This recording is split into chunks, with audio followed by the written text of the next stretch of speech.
Ja, nisem si predstavljal, da je toliko dokumentacije potrebno, pa toliko enih stvari narediti, preden se človek odloči za nakup ene nepremičnine ali pa stare hiše. Ja, res veliko je bilo enih preverjanj in enih dokumentov, ki si v bistvu mogel prenesti banki, da si konec koncev, da sva lahko dobila pač ti želeno vsoto denarja, ne. Prvi koraki, ko smo dobili v roke ključe nove hiše, so bili poiskati arhitekta in začeti z delom na idejni zasnovi. Ko je bila idejna zasnova narejena, kar je trajalo nekaj časa, pa tudi težavno je bilo malo zaradi tega, ker smo se mogli pogovarjati med Nemčijo pa med Slovenijo. Potem pa smo šli v izdelavo ostalih bolj podrobnih tehničnih načrtov, načrt za strojne inštalacije, načrt za elektroinštalacije, en tak kupček pride iz vsega tega skupaj, načrt za obnovitvena zidarska dela in tako naprej. Pa hkrati si delava tabelico, ne, kar je moja ta vedno točka, kam vse so stroške, nekako pričakovanja, potem realizacijo, zato da bo res nekako v skladu s tem najnim budžetom celotno zadevo peljala. V bistvu, kar se tiče gradnje od začetka, že od nakupa hiše, od urejanja kredita do zdaj, ko so se začele vse stvari izvajati, vse shranjujeva pa urejava sama.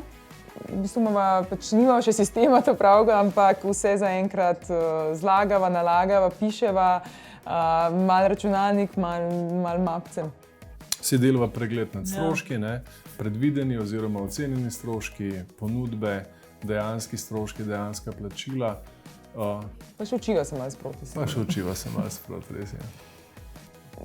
Pri NLB banki, kar je bilo nama res pomembno, ko so na splošno iskala banko, je bila ta pomoč. Prvič zato, ker so bila malo tudi pač Nemčija, Slovenija, drugič, ker si pripravljal že malo oddaljen od enih teh nujnosti, kaj moraš imeti, kaj moraš dobiti, kako v bistvu kaj zaprositi. In sva iskala res eno tako strokovno pomoč enega, v bistvu res, da bo en s tabo in ob tebi in te vodil čez te postopke in da bo pač tam zate.